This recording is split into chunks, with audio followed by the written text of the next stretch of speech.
I'm glad you guys are here.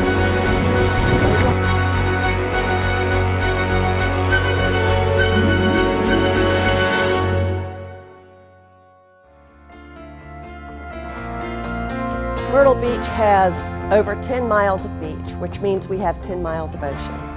And with the number of visitors that we do have and our residents, we really have to provide the best public safety we can on our beaches.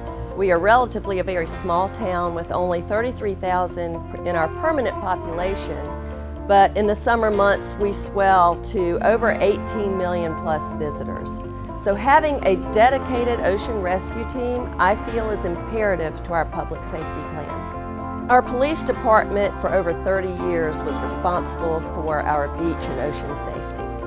But as our city grew, it just did not become feasible any longer. So the decision was made to move it over to the fire department. So as of March of 2018, we took over the full responsibility of the beach. We knew it was a large undertaking. One of our core principles is we believe we're an elite team. So there was no doubt in my mind that our department would respond to that and respond in a positive manner.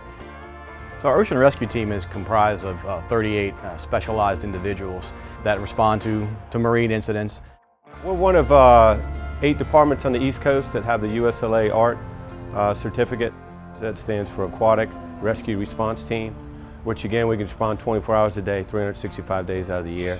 We have 4 Colorados that have rescue boards on them. We also have 4 jet skis, 3 UTVs, and 1 boat that we can utilize if needed. When the team first started, there was a big group of us that initially were eager to start this program, and it seems to be following suit with new members joining each year. We have individuals on the apparatus working the normal shifts, but we didn't reduce any staffing or change any of our deployment models. It's all fully funded by overtime and firefighters working on their days off to provide this service to the beach. So I'm a firefighter paramedic every 3rd day for 24 hours. And then in my time off, I work 8 hours a day on the beach. I almost think of it as 2 different jobs, but it's still gratifying that I'm helping people in the city of Myrtle Beach, our visitors, our residents, in the same capacity, but a little bit different on the beach, you know. Our number 1 goal is to provide the safety of our residents and guests while they're on the beach, and also serve as an ambassador while we're down there.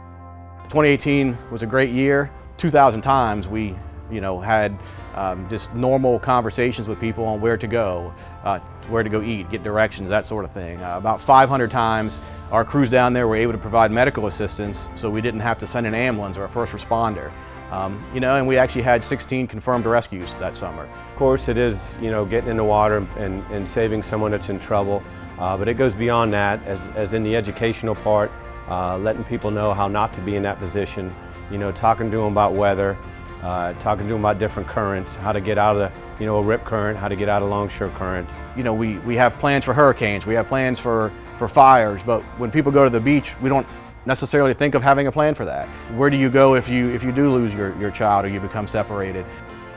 The challenge for us is that we're dealing with 18 million visitors. It's not just the 30+ thousand people that live here annually. So how do you get that message to those people? People come in on vacation and are here for a week at a time, so we get to spend a very short amount of time with them. So we've developed electronic billboards, media messaging signs, Facebook targeting for geographic areas. We're doing everything we can to specifically target the people who are here in that time frame to ensure they're getting the right message at the right time so they can make the right decision. In 2018, we had 219 missing children who were relocated with their families that day. That's a staggering number. 1 is far too many. So we decided to find a creative way to attract the children's eyes to a sign and also to a number so they can identify where they're at. So we visually wanted to attract their eyes to a character. Also, we wanted to put a number on there so they know where they're at. So if they do get lost, they can tell the lifeguards, they can tell our ocean rescue members, and they can tell our police department. Our Ocean Rescue Battalion Chief came up with a Know Your Avenue campaign, and this campaign is strictly to ensure that people going onto the beach are able to visually see an avenue and be able to identify it. All of the hotels look the same as you move down the beach, so it's easy to get lost. So this Know Your Avenue campaign with Sunny Swell is going to not only help our first responders, It's going to help our ocean rescue, and it's going to help our tourists and visitors that come throughout the year.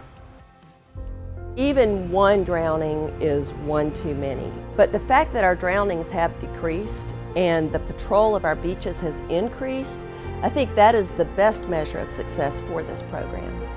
We have an incredible future with this ocean rescue program. We're one of only a handful of fire departments on the East Coast that are accredited by the United States Life Saving Association. You know, we're fortunate to have an incredible group of employees that work here. We're supported by an incredible council, an incredible mayor, an incredible city council. We're certainly poised to continue growing in the right direction in the future.